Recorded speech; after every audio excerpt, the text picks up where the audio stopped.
Hi, AniQuest here. This is my recap for the anime level 2 super cheat powers. If you dig my recaps, don't forget to subscribe and smash that notification bell. This story takes place in a messed up world where humans treat demi-humans like straight up slaves. Our main dude Banaza, though, he's got a different vibe. He's all about being nice to the demi-humans, but the humans hate him for it. Even the demi-humans warn him to stop being kind, but Banaza ain't having it. He wants everyone to get along, but not many folks feel the same. Out of nowhere, Banaza gets summoned to a whole new world, and they tell him he's a candidate to be a hero. Now he's stuck in the magical kingdom of Clyrode, smack in the middle of a long-ass battle against the Dark Army. The kingdom been summoning heroes from other worlds, hoping they'll fight the Dark Army for them.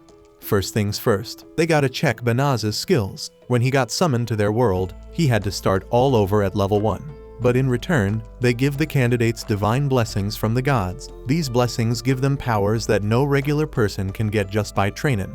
It's called divine revelation. Banaza can read their language, but when the display shows his stats, everyone's freaking horrified. Turns out, Banaza didn't get no divine revelation. His stats are just like any regular person's. It's a major letdown, and the summoners consider it a failure. Banaza tries to tell them he's just a regular merchant and asks if they can send him back home. But nobody gives a damn about his words.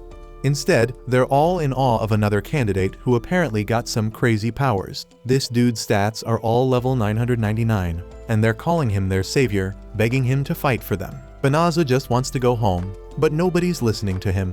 He's racking his brain trying to figure out how to get back. But the king's too busy announcing that the blonde dude will be their hero. Some time passes, and Banaza gets thrown into a carriage and taken away. He looks back, and the king tells him that the summoning gate closed, so they can't send him back home.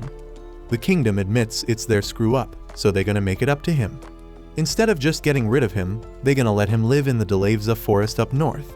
He can spend the rest of his useless life there, but the only condition is that he keeps his damn mouth shut about the mistake they made. On the journey there, Banaza's got an escort who straight up tells him not to talk to him. But Banaza's a smooth talker, and he manages to get the guy chatting. Turns out, in this country, whether you're a human or a demi-human, they all get treated the same.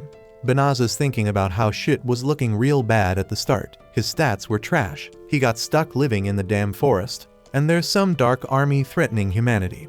But Banaza ain't about to let nobody look down on him no more. So he starts thinking maybe this world ain't all that shitty after all. Took them a whole damn 20 days to reach the forest. When they finally get there, Banaza gets handed a bottomless bag filled with mad cash and enough food to keep them going for a while. Their driver warns him about the Dark Army lurking around in the forest, so if he wants to stay alive, he better hightail it out of there quickly. Once he's alone, Banaza rummages through his inventory and grabs a sword. He spots some slimes nearby, and they look kinda similar to the ones from his old world, so he figures they won't mess with him. But he was dead wrong, and the slimes come at him, and Banaza's gotta defend himself. Somehow, he manages to survive the encounter, but his cheap-ass weapon's already starting to fall apart. Right then, a notification pops up saying he just hit level 2. His stats look different now, but Banaza's confused as hell about the weird symbols replacing the numbers. He switches on voice notifications, and the voice tells him he's learned some magic spells. He can activate them without opening any menus, and Banaza's straight up shocked by all the spells he scored. But hold up, an alert pops up revealing that there's a monster lure spell placed on the bottomless bag they gave him. That's why the slime attacked his ass. And considering the weapon they gave him was practically useless, Banaza figures the kingdom was setting him up to die. The voice asks if he wants to remove the lure spell, so he does. And the idiot wonders why the hell they'd use magic that's so damn easy to get rid of. Banaza starts looking for a safe spot to take cover, but then the notification stops him. It says that the forest is packed with a crazy amount of melicium. It's just a fancy word for the liquids or gases demons emit. That shit's seriously harmful to humans. The voice asks if he wants to purify the forest, and our boy Banaza thinks it's a damn good idea, especially if he's gotta stay there. The system explains it'll take up 1/3 of his magic, but Banaza figures he's so weak it doesn't matter. But then, when he activates the purification spell, it turns out to be a freaking epic display of magic. And just like that, the notifications go wild as Banaza levels up multiple times. Back at the castle, the princess points out how messed up it was to send Banaza to the forest. especially when it was all our fault in the first place. And to top it off, the Dark Army set up their front lines in the Delevza forest. But the king doesn't give a damn. He just straight up calls Banaza a worthless piece of trash, saying he ain't fit to be their hero. But hold up, out of nowhere, the king gets some urgent news somebody just pulled off the most powerful holy magic ever, purification. The king is so amazed, thinking it was the golden-haired hero who learned that high-level holy magic already, but then he finds out it wasn't even him. The golden-haired hero headed south, but the purification magic went down in the forest up north. Meanwhile, our boy Banaza's chilling and realizes he leveled up all the way to level 367. He didn't even take out monsters, so Banaza figures in this world you can level up just by throwing magic. But here's the thing that's messing with Banaza's head. The weird symbol is still there, showing up next to his stats. It's a lot to wrap his head around, so Banaza decides to silence the level up notifications. Banaza checks his magic reserves and damn, they're fully restored in seconds. Instead of thinking he's some magic prodigy, Banaza figures his magic capacity must be straight trash. He's worried he might still be in danger cause his magic ain't strong enough to purify the forest properly. Since Banaza's banned from living in town, the system suggests he use shape-shifting magic to blend in, so he gives it a shot. First, he tries changing his gender, but that ain't working for him, so he switches to something that suits him better. Then the system recommends teleportation magic, so Banaza teleports himself right into the city. In his old world, teleportation was some high-level sorcerer stuff, but here it seems like everybody can do it. Smart-ass Banaza thinks he can teleport back to his old world, but nope, that shit doesn't work. So he looks for a guild to make some money. Becoming a merchant might be tough since he's a newbie, so he hopes to find an adventurer's guild. That way, he can do some monster slaying or take on transport quests. Lucky for him, the system gives him directions to the guild. When he gets there, they break it down for him. Adventurers get ranked based on their achievements.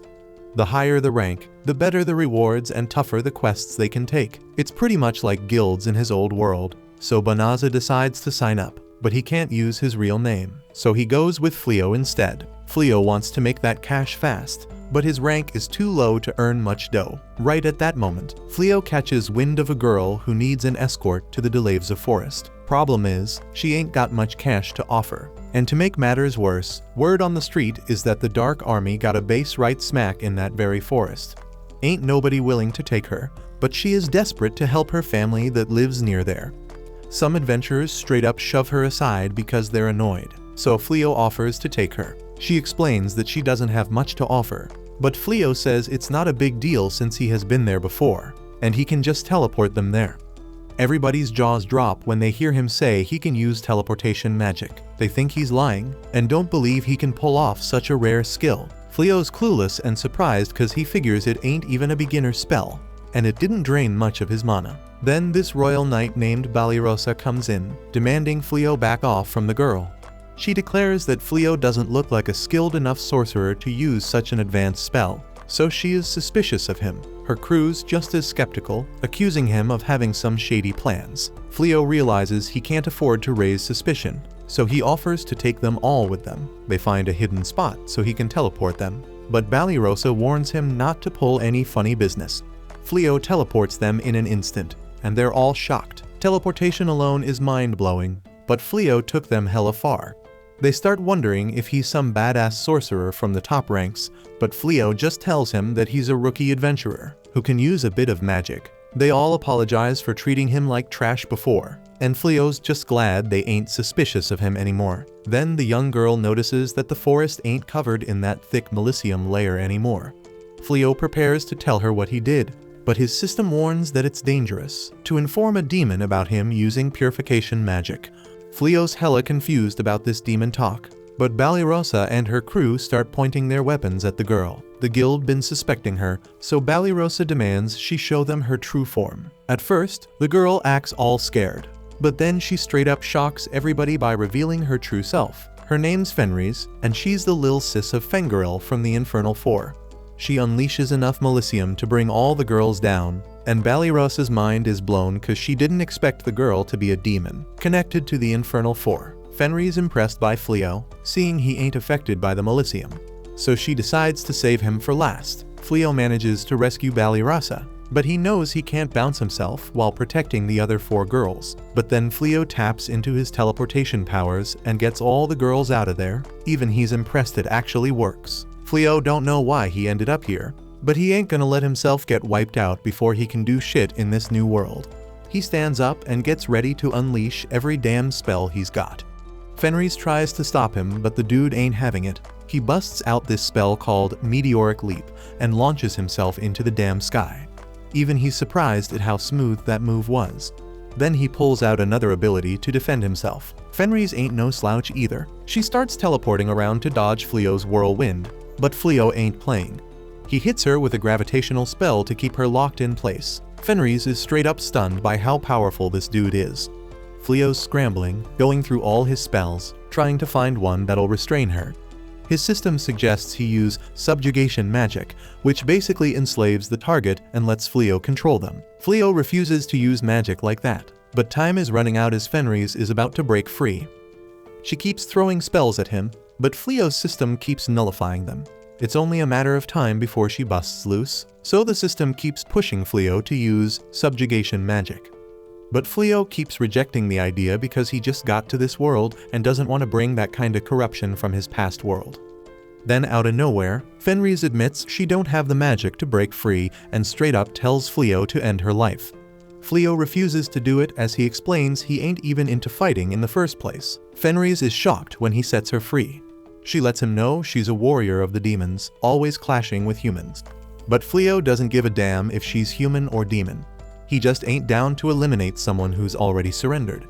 Fenris is blown away by his kindness, and she transforms back into a human, dropping her beast form. Fleo offers to let her bounce, but he wants her to promise she won't mess with humans no more. He checks his bottomless bag for some clothes for her, but she's drained from using her magic and falls asleep. That night, Fleo takes a look at all the different types of magic he's got. He wonders why people find it hard to believe he can teleport and why his magic is so damn powerful. Fenris wakes up wondering how she lost, even though she's resistant to magic. She realizes Fleo healed her while she was knocked out and points out that most folks would have took her out and skinned her, but Fleo didn't, so she promises never to fight humans again. And Fleo showed such insane power that she decides to acknowledge him as her master. She vows to dedicate her life to repay him, but Fleo says it's okay. But she ain't backing down. She straight up offers to be his slave, no strings attached. Fleo ain't about that slave-owning life, but she determines that if she can't serve him, then there's nothing left to live for. Fleo stops her and finally gives in, letting her tag along. Later, Fleo spills all the deets about how he got summoned and failed to become a hero because he had 0 skills. He shows her his true appearance and admits he's clueless about what to do next. He's sure she'll regret following him, but she explains that her race lives solely for the one they recognize as their master, no matter who he is or where he is from. She swears to always stay loyal to him. Fleo agrees once again to let her roll with him, and she couldn't be happier. At the castle, the king's hella disappointed when he hears that the golden hero straight up let the troops he was in charge of get wiped out. This hero blames the soldiers, saying they panicked, and claims he did everything he could to save them. He bounces, but another soldier spills everything to the king. Turns out this hero just chilled behind the army the whole damn time, then dipped out while everyone else fought. And he had the nerve to blame everyone else for the loss. It's looking real bad, and some of the troops start hating on the hero. When he's alone, the hero's mad as hell because none of his abilities have improved even a bit after a whole damn month of training. He can handle weak-ass monsters, but he's straight up helpless against any beast that knows how to fight. Just then, his servant Suya shows up to greet him. This dude's a real piece of work, telling her to come with him so he can spoil her with the castle's money. The next day, Fleo decides to hit up the Adventurers Guild to make some cash. But he can't get used to Fenris calling him master. Some merchant mistakes them for a married couple, so Fleo thinks it might be easier to travel together if they act like a couple instead of raising eyebrows. Fenris happily agrees to be his wife because it's a Lupin's dream to have a strong husband. Fleo tries to remind her they're just pretending, but it's too late, she's already calling him darling. At the Adventurers Guild, Fenris gets her own adventurer tag, and when Fenris sees Fleo with matching accessories, it reminds her of this marriage ritual her Lupin race performs. They swallow the bones of prey they hunted together. Lucky for our boy, he gets interrupted before he can dwell on that thought because the guild receptionist asks for Fenris's name. Fenris is about to proudly announce her real name, but Fleo cuts her off and registers her as Raze. So Fleo straight up tells Raze that she gotta start living as a human and use fake names from now on. And right then, they announce at the guild that there's some crazy ass quest to stop these psycho bears from getting into the city. All the adventurers are scared shitless because these psycho bears are the ones who wrecked the hero's army. It's a freaking emergency, so adventurers of any rank can take the job. And get this, the guild's paying out 10 times the usual amount per bear to motivate someone to step up. This job's looking hella profitable, but Fleo ain't sure if he can handle it.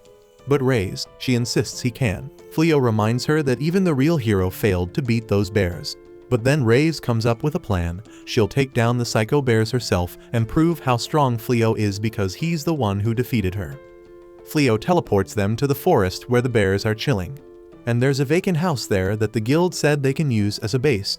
Raze is all confident she can handle the battle on her own, but Fleo ain't letting her. Plus, he's got some spells he wants to test, so Raze is just stoked they'll be together. Right then, they hear screams and find the same group of knights from earlier surrounded by the psycho bears. Raze remembers them and couldn't give two shits about those weak-ass losers. The buff girl's in bad shape, but she's still trying to fight, ending up in a tight spot. But luckily for the knights, the psycho bears get taken down by an attack. One tough bear's left, but Raze kicks its ass. It was Fleo's idea to save the knights, so Raze thinks he's just too damn nice. The knights are all grateful and explain they were worried about what happened to Fleo. Fleo's scared they'll find out Raze's true identity, so he just introduces her as his travel buddy. She wishes he'd introduce her as his wife, but they get interrupted by another psycho bear. The bear goes straight for Raze, but she shuts it down with one terrifying glare. Raze acts like she don't know what happened, and the bear nods its head, making them think it surrendered. They decide to keep it as a pet, but the knights are hella shocked because these psycho bears wrecked the hero's army. Raze says that's even more of a reason to take it as they pet, but Fleo's thinking about preventing it from hurting others. He puts a collar on it to keep it in check and uses shape shift to make it blend in more. They try to come up with a name for it, but the knights can't believe how they just casually tamed such a fierce beast. Later, the knights thank Fleo for saving them once again and introduce themselves. Other than Ballyrosa, there's Blossom the badass fighter, Bolano the witch, and Byrelli, the ex-farmer turned knight. They reveal that they want Fleo to teach them how to fight. The golden hero got hella pissed when his army failed him and swore he'd never lead another force against the Dark One. He said he'd only reconsider if he found trustworthy peeps to serve him.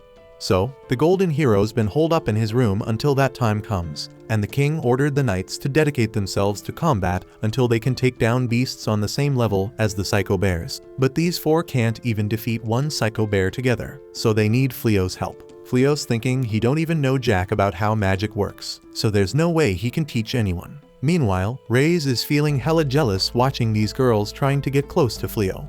So Fleo decides to tell them that Raze is his wife, and they just trying to live a quiet, peaceful life together. The knights step back and understand the situation. But then Raze suggests that Fleo helps them out. She points out that as his wife, she knows better than anyone that he's a kind-hearted dude who won't abandon someone in need. Fleo knows he can't teach what he doesn't know, but he can see how much they need his help. He admits he might not be the best teacher, but he agrees to train them. The girls are stoked. But they got one more request. They need a place to crash, and they're even down to pay rent for a corner of the living room. Raze thinks it's a bomb idea because there are plenty of rooms, and she and Fleo can share a bed since they're married. Meanwhile, word gets to the Dark One that the one who wiped out the demons and purified the Delaves of Forest ain't even from the kingdom of Clyrode. It was one lone individual. The Dark One's surprised as hell to hear that one person's got magic powerful enough to take out demons instantly. He's made up his mind and tells his subordinate to find and capture that individual at all costs. The next morning, Fleo wakes up and finds Raze straight up staring at him while he sleeps. When he asks her what the hell she's doing, she answers that they are a married couple now, so it's totally normal for her to creep on him while he snoozes. We flash back to the night before when Raze was ready to get down and dirty as Fleo's wifey. But Fleo ain't fully accepting this whole situation yet, so he refuses to spend the night with her. It kinda hurts Raze, but Fleo reassures her that it ain't because he doesn't like her. There's just a bunch of steps they gotta take before they start making babies. So for now, he plans to crash in the hallway, giving Raze the room all to herself. But Reyes comes back with the argument that if Fleo keeps refusing to sleep in the same room, Ballyrosa and the others will start smelling something fishy about their marriage. So Fleo's gotta suck it up and stay with her while they're here. But even if the bedroom activities are off the table, Reyes still wants to do nice things for Fleo. So she offers to help him get dressed for the day. Fleo don't really need her help, but he figures it's a harmless gesture, so he goes along with it as she takes off his shirt. Just then, Ballyrosa walks in and feels like she just walked in on something she shouldn't have, and she bounces out of there real quick. Later that day, they started the training they agreed on. But when Ballyrosa comes face to face with a freaking giant boar, she bolts as soon as it charges at her. The warrior tries to take over as the damage dealer, but she swings once and runs out of moves because that's all she knows how to do. Before she gets skewered, Reyes tells Bolano to quit being useless and use her magic to help.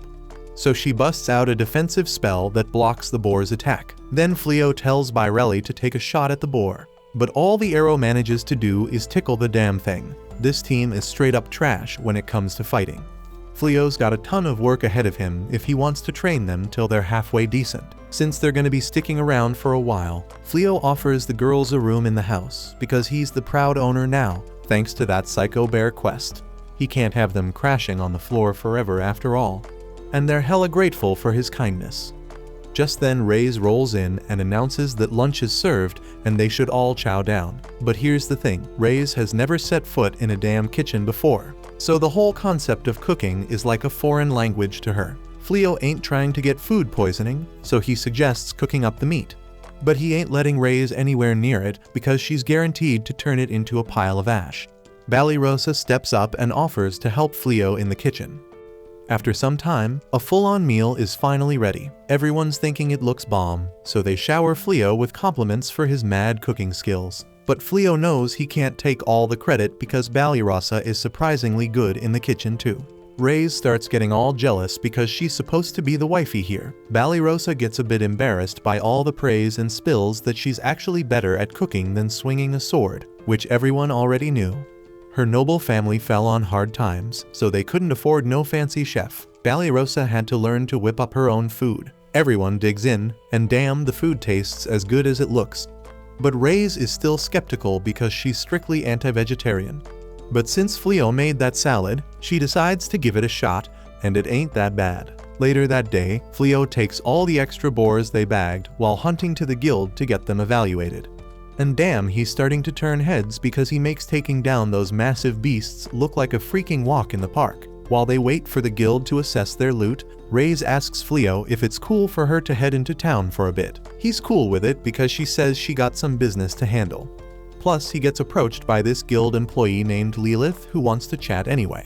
So they agree to meet back at the house later. Once Fleo bounces, Reyes is all determined to start her own training arc of becoming a gourmet master. Meanwhile, Fleo's chatting it up with Lilith, who spills that our boy has become hella famous in town for his mind-blowing achievements. Word of his strength has even made its way to the palace, and they're offering him a job to work under the hero.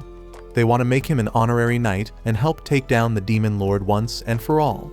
But the thought of dealing with the palace again is giving Fleo major bad vibes. To the folks in this world, taking down the demon lord is like the highest honor ever.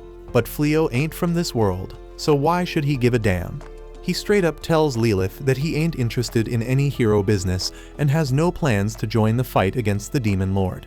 After saying his piece, he just bounces. When he steps outside, he finds Reyes waiting for him, but she looks like she got caught in a freaking fire. Fleo's mad worried about her well-being. Turns out while she was away, she tried taking a cooking class to win Fleo's heart, but she underestimated how damn hard it is to follow a recipe, and things didn't turn out so hot.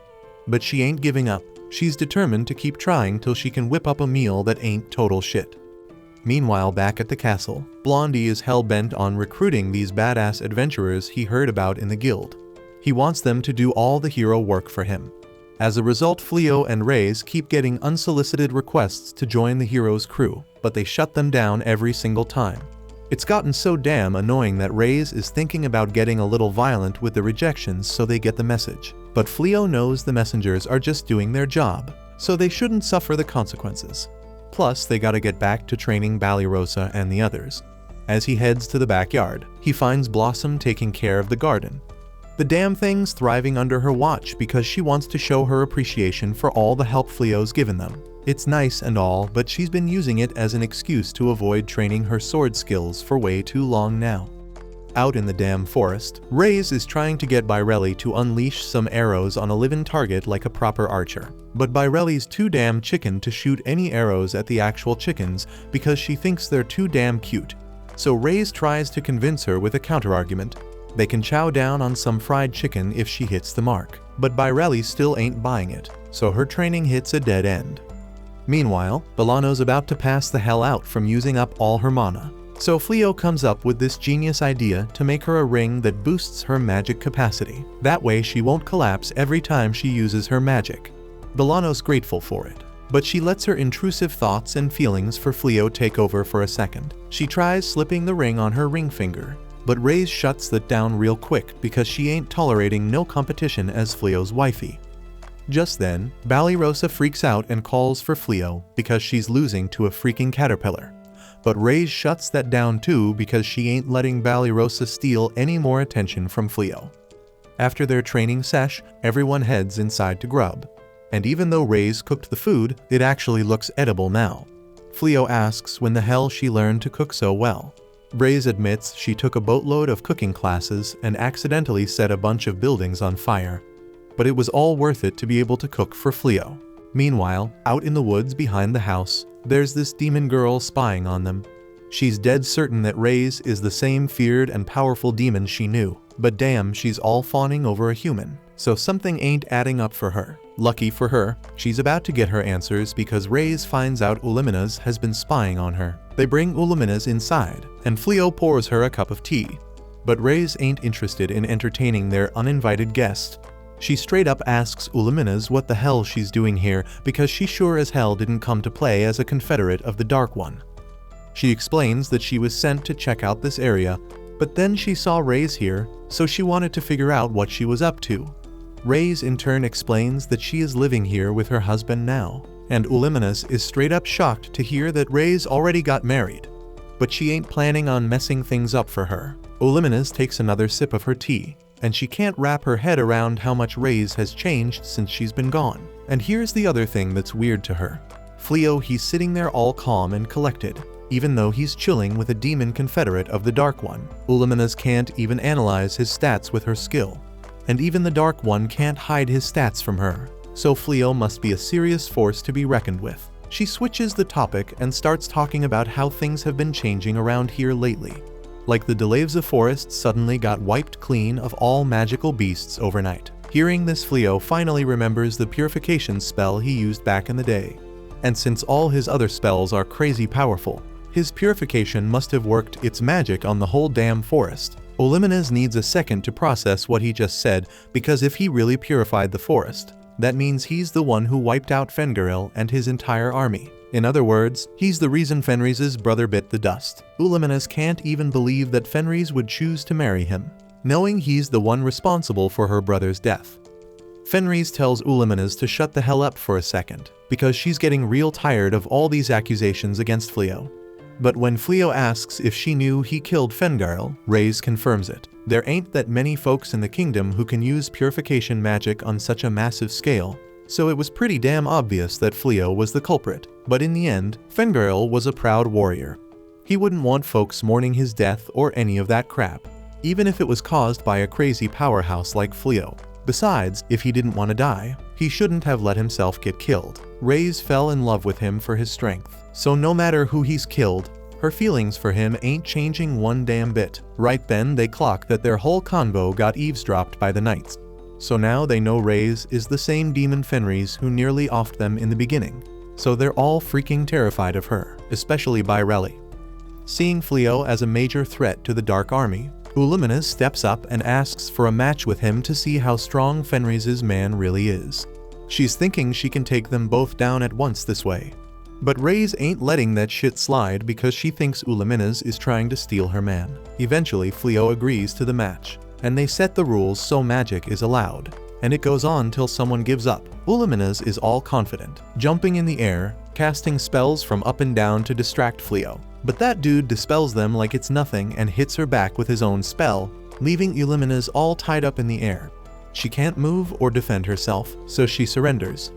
Next day, Fleo has a much-needed talk with the knights and apologizes for not spilling about Ray's true identity because he thought it would bring trouble. He gets it if they want to snitch to the castle. But Fenris tells them she's all in with Fleo now and ain't part of the Dark Army no more. Ballyrosa agrees that they should normally report this to the castle. But since Ray's ain't a threat and has been helping them out for the past month, they might just forget to mention it to the king. Ray's is stoked to hear that, but then she peeps outside because Illumina's is back, acting like a sore loser. She rolls up with a whole damn dragon army, trying to take down Fleo.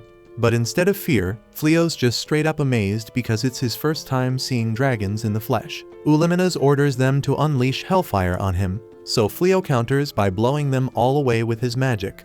Just like that, the Dark One's strongest dragon army becomes a pile of lifeless bodies. The few that survive haul ass because they ain't getting paid enough for this shit. Blossom tells Fleo he's freaking incredible for taking on all them dragons at once. If she knew it'd be that damn easy, she would have chucked her hoe at one of them to snag that Dragon Slayer title. But Fleo doesn't see no reason why she can't give it a shot. He tells her to chuck her hoe at one of the dragons, and as she does, he buffs the attack, making it powerful enough to pierce through the dragon's neck. She manages to snag the title, and the others all rush to Fleo asking for his help too. But all the dragons already dipped, so they're out of luck. Meanwhile, Lord Gaul of the Dark Army watches all this shit go down, straight up shocked that Fleo's packing so much power, even though he ain't the hero. So he decides to step up and personally challenge him to put an end to this madness. A while later, Fleo throws up a barrier around the crib so they can peep when demons roll up. Ray's gets all pissed just thinking about that damn annoying cat. So Fleo gotta tell her to chillax. But Ray's gets even more heated because she thinks he's trying to defend her. But Fleo just remembers how she straight up accused him of taking out Ray's bro and his whole crew. It's messing with his head, but he brushes it off and tells Ray's it's no biggie. Meanwhile, Blossom can't tear her eyes away from her screen. She can't even believe she scored the title of Dragon Slayer. The girls are in awe of the badass hoe that slayed the dragon, but Ballyrosa says it's time to hunt for today's share of magic beasts. Their admiration then goes to her for putting in work every damn day to stay trained. The girls got mad love and respect for Fleo because he's been holding it down for them, so they all eager to level up and get stronger too. But while they busy admiring Ballyrosa, we see she's actually crying. Getting that Dragon Slayer title is every adventurer's dream, so she feeling down because she feeling left behind. If she had snagged that title instead, she could have brought back her family's noble status. Then they might have been chilling in the capital again, just like when her pops was a knight. Out of nowhere, some dude shows up looking for his homie. Ballyrosa's skeptical because he looking all underprepared in a forest full of magic beasts. Dude explains he looking for Fleo's wifey, but that straight up confirms to Ballyrosa that he gotta be part of the Dark Army. She demands to know what the hell he want with someone who cut ties with the Dark Army. Depending on his answer, they might have to throw down and battle it out. Dude admits he's part of the Dark Army, but he says he just there to check on Fenris. He decides to dip, but asks them to pass on a message to Fenris. If she ever want to chat about the past, he down to have a conversation. Before he bounces, he reveals his name as Gozel. Fleo and Ray's show up, so Ballyrosa tells them everything. Ray's knows exactly who the dude is and can't believe he picked such an obviously fake-ass name. Fleo explains they came because his barrier caught a demon. Ballyrosa's straight up shocked to hear that his display screen said the person she was talking to was the Dark Lord. Ray's confirms it, dropping the bomb that his real name is Gaul. Ballyrosa starts trembling in fear after hearing that. She did raise her sword to the Dark Lord, so she damn sure the demons will be coming for her. The next day, Gozel gets invited to chill at their house, and the dude is straight up shocked at how chill Fleo is around him. Ballyrosa ain't used to Gozel's presence, so she's straight up terrified. Then Gozel spills that his visit has something to do with Illumina's. Ballyrosa's part of the meetup too, but she's clueless as hell about why. She's scared as hell and can't wrap her head around why she gotta sit next to the Dark Lord. Ray's jumps to the conclusion that the Dark Lord there for revenge, but shockingly, he reveals that he actually came to ask Fleo to join the Dark Army. Fleo calmly shuts that shit down, and Gozel ain't expecting that. Gozel assumes Fleo is living in the forest because he want to oppose the humans. But that ain't it. Fleo just doesn't think it makes sense for him to ride with humans just cause he is one of them. On top of all that, Fleo straight up spills to the Dark Lord that he ain't even from this world. He doesn't even know why the humans and demons are beefing. Reyes never bothered explaining it to him because Fleo simply don't want to fight.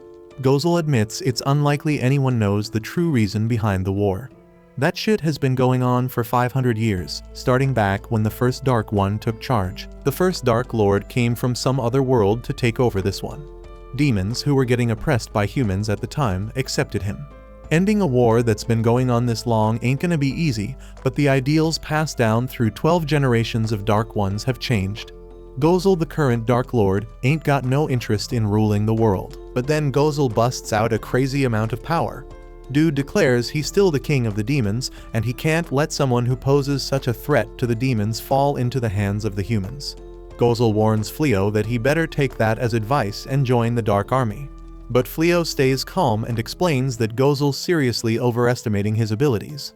Plus, he ain't planning on picking a side in this war. Gozel eases up on his power and finds it amusing to see how determined Fleo is.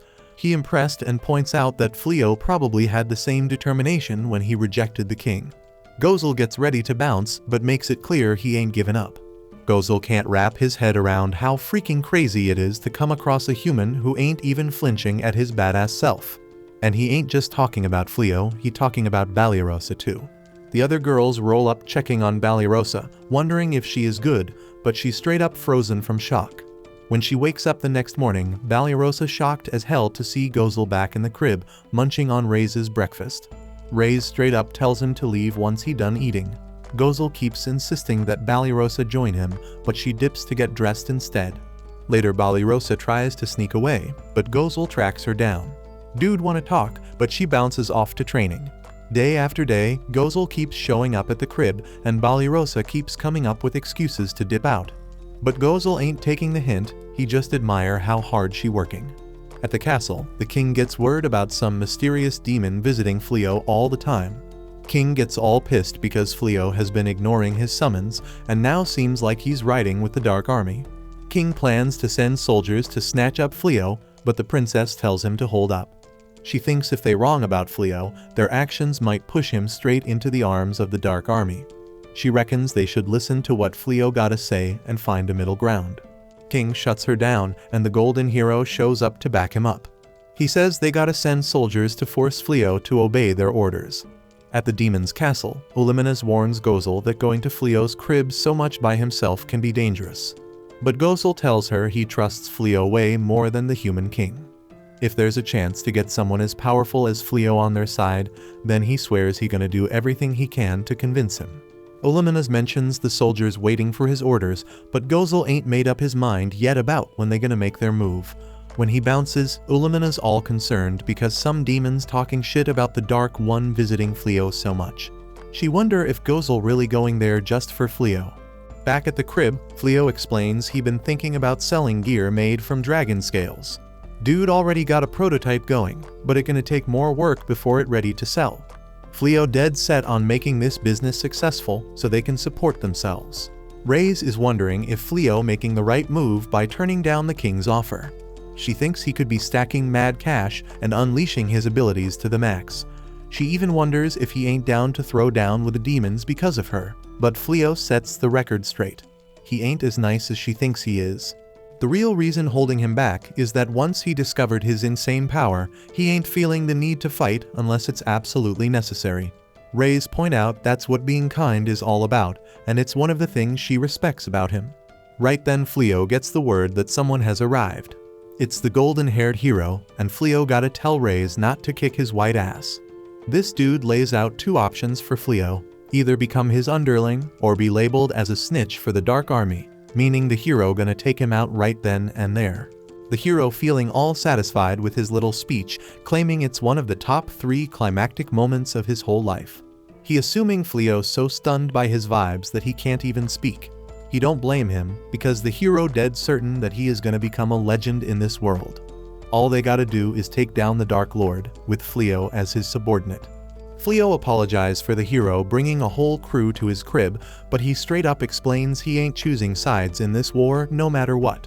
The hero call him a traitor, but the girls point out that this is tyrannical behavior. The hero threatens them, saying he'll come after them if they help Fleo. He only offers them freedom if they help him convince Fleo. Fleo get dead serious as he realize he ain't got no other choice. He ain't picking no side, but he ain't down to throw down right here. They gotta leave to somewhere else to handle this. The hero is straight up shocked, but Ray's totally cool with leaving. The other girls want to come with them too, because living together made them realize fighting demons might not be the right move. They are all on the same page, but the hero points out ain't no way they could escape all the soldiers surrounding them. The hero is trying to flex on Fleo, but damn, he is caught off guard when Fleo busts out a teleportation spell. When the spell ends, everyone's jaws drop because they straight up vanished. It ain't just them either, Fleo somehow teleported the whole damn house and fields with them. It's some next level mind-blowing stuff, because who would thought Fleo got teleportation skills on that insane scale? Right then they peep the demon that has been visiting Fleo showing up, so the hero give the order to capture his black ass. Gozel peeps everything gone and he loses it, blaming the humans for it all. Dude's rage is off the charts, talking about teaching the humans a lesson. In his fury, Gozel commands all his demon forces to gather up and launch a full-on attack on the kingdom of Clyrode. This is exactly what Ulaminas has been waiting for, and she tells all the demons to get ready. The human soldiers peeping the darkness approaching, so the golden hero straight up flees, trying to save his sorry ass. Meanwhile, all the girls are tripping out over Fleo's teleportation, because everything is back to how it was before. But Fleo break it down, saying they are near a town west of the royal capital now. They are pretty damn far from the capital, so the girls feel relieved because neither the hero nor the dark dude's gonna track them down. No one is more relieved than Ballyrosa, since the dark one is really into her. Fleo apologizes to Reyes for putting her through all this, but she just happy riding by Fleo's side. Reyes declare they gonna throw down a feast to celebrate their new house, so everybody rushes inside. After a while, word gets to the king that the demons are straight up wrecking their defenses, and that magic barrier up north won't hold up much longer. The king gets hella furious and wonders what the hell that golden hero is even doing. This so-called hero keeps locking himself up in that southern stronghold, so the king calls him in. They tell him they gotta gather all the damn mages in the kingdom to cast some purification spell. But the king knows that shit comes with serious consequences. Time's running out and they can't rely on the hero, so they need the king to make a damn decision. Meanwhile, the Dark Lord gives the order to pull back his troops. Ulaminas says it's the perfect time to keep pressing their advantage. But the Dark Lord predicts that those humans will soon bust out their purification crap, and they can't let their troops get near that shit. We see that the Dark Lord's right, as the king and a bunch of mages cast that purification spell. Back with our hero. He comes home to find Reyes acting even friendlier than usual. Fleo was out looking for stores to sell his gear to and checking out armor prices. Byrelli's been thinking about raising horses so she can rent them out for cart pulling. She thinks it could be a steady source of income and wants to chip in for the household expenses. Blossom's thinking the same and plans to sell the veggies from the garden. Ballyrosa and Bolano feel like shit because they got no talent and therefore no income, but Reyes tells them not to stress. She says taking care of the pack is the pack leader's wife's job. But Ballyrosa ain't sure how she feels about being part of a pack. Fleo reassures them not to worry because they can just focus on getting better at their combat skills. Back at the castle, we find out the Dark Army retreated because of that purification shit. The magic's gonna last for 3 months, and the Dark Army can't even step foot in that purified land till then. The problem is a bunch of their mages are knocked out cold because they used up all their magic juice. The king is one of them, so the princess steps up and says she'll handle his royal duties till he recovers. Then she shocks the hell out of everyone with her first order, to strip that golden hero of his hero status for the kingdom. Their whole nation's fighting for its damn life, and this dude's been doing jack shit. So it's only right that he loses his status. They ain't got enough mages to summon another hero, so the princess decides to hit up the oracle for some guidance. Turns out the hero ain't taking that news too well. He claims to be the chosen one, and declares that they will beg him to come back when the Dark One attacks, but they just ignore his ass. That night, Fleo points out how much Reyes has been holding it down, and she declares that she would do anything for him. Fleo thanks her for being there, knowing it must be tough for her being around humans all the time. but she falls asleep before he can finish. Fleo starts thinking about how he was thrown into this world all alone. But thanks to Reyes, he's got a home and can make it through. The next day, the girls hype up Fleo and Reyes to go on a date. Fleo acts all shy about it, but they remind him they're married. On the date, they have a blast doing all sorts of activities. After a meal, Reyes wants to make the best of the time they were given, so they go to the town market. Fleo offers to get her whatever she wants because she has been so helpful. Reyes reveals she's never been given a gift before, so she excitedly looks for something. Fleo picks out a brooch and tells her she looks beautiful. Dude gets all embarrassed though and quickly says he was talking about the brooch. Later that night, the other girls start wondering what's up with Reyes because she's been staring at that brooch for hours. It's a clear sign their date went well, and all the girls are low-key jealous. Now Fleo wakes up all shocked because Reyes has made her way into his bed. They had a long day, so he lets her stay, but he knows he won't be able to sleep. Back at the castle, we find the hero has straight up broken into the treasury. He's pissed about the princess taking away his hero status, but he's glad to hear Tsuuya still calls him a hero. She's got faith he'll come back to his role someday, so she'll keep serving him. Dude ain't down to live as a regular old commoner in this world, so he's on the hunt for something that'll help him kick the Dark One's ass. He's the chosen hero, so once he defeats the Dark One, he can live his life as a damn champion. He starts thinking about how Fleo can use magic he can't, and he wishes he had more power. Out of nowhere, this voice straight up says if the hero wants power, he gotta set her free. The voice leads him to some secret room and tells him she can grant him any damn wish he wants. So the hero grabs his sword, but Tsuuya can't hear the voice and it's messing with him.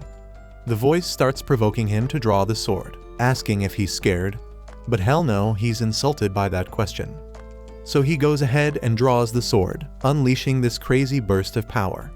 Then this spirit named Haya shows up and says he's the one who freed her, so she's gonna grant him 3 wishes. She promises to give him whatever he desires, and he gets this sneaky smile on his face, ready to ask for his first wish. Meanwhile, back at the castle, the princess meets up with the oracle. She's explaining how messed up this situation is because they gotta find a solution before the effects of the purification spell wear off. But all of a sudden, these weird collars pop up on everyone's necks, interrupting their conversation. The princess knows exactly what this means, so she sends troops to the treasury to catch the intruder. The oracle drops the knowledge that those collars are called the collar of sacrifice. There's some spirit out there granting wishes but taking people's heads as payment. Everyone's straight up shocked because who the hell would agree to that? The princess spills that a long time ago, the king of Clyrode asked the spirit to defeat the Dark One. But in exchange for granting the wish, it's said that half of all living things on the continent got sacrificed. And then to seal the spirit away, the mages in the kingdom combined their powers at the cost of even more sacrifices. But now someone's gone and broken that seal, asking the spirit for a wish. Everyone's freaking terrified about losing their heads, so the princess says they only got until the spirit grants the wish. She asks the oracle for a solution, and the old lady does her thing. She reveals they gotta find the true hero, and this hero's already been summoned. Everyone realizes this must be the adventure the king was trying to recruit as an ally. The oracle spills about where they can find the hero, but the princess ain't down to split up their forces protecting the land just to go look for him. Instead, she says that she will go herself. Now we back with Fleo, and he out here trying to sell his dragon scale shield. The shop owner is straight up impressed, saying he heard a rumor about a ton of dragon meat showing up at the butcher in town. Fleo ain't spilling about the dragons, but he does mention that his materials came from the same source. This owner's all hyped up about that info and offers to pay whatever Fleo asks for the shield. In return, he wants Fleo to bring him any other goods he gets from that source. Fleo's down with the deal, but now he needs a solid dealer to sell goods made from magic beast materials. The owner's happy to help and tells him about the other dealers. Ballyrosa's straight up amazed by Fleo because he's showing off mad skills. Not only did he craft a dragon shield, but he also locked down a dealer and a steady route to sell more of them. Reyes probably explains that Fleo used to be a merchant, so Ballyrosa's all jelly because Reyes got him as her husband. Reyes ain't feeling that vibe though, so Ballyrosa explains she just wishes she had a man like him. Reyes tries to cheer her up by saying the Dark One's into her, but that ain't helping. Reyes is stoked to see Fleo making moves and accomplishing so much, but it also bums her out a bit because it means they'll have less time to chill together. Reyes got one request though, and she asks Fleo to spend time with her whenever he gets the chance. Fleo agrees, but then they both get straight up shocked when Fleo's system warns them about a spirit coming their way. Haya appears before them, so Fleo wonders why she's looking for him. We then see that the hero made a wish for the spirit to end Fleo's life because he got humiliated. And this spirit wastes no time, starting her attack to grant the hero's wish. But Fleo's system activates its auto-defense magic. Then Reyes jumps in front to shield Fleo. And that's when Fleo's horrified because Reyes takes the attack head-on.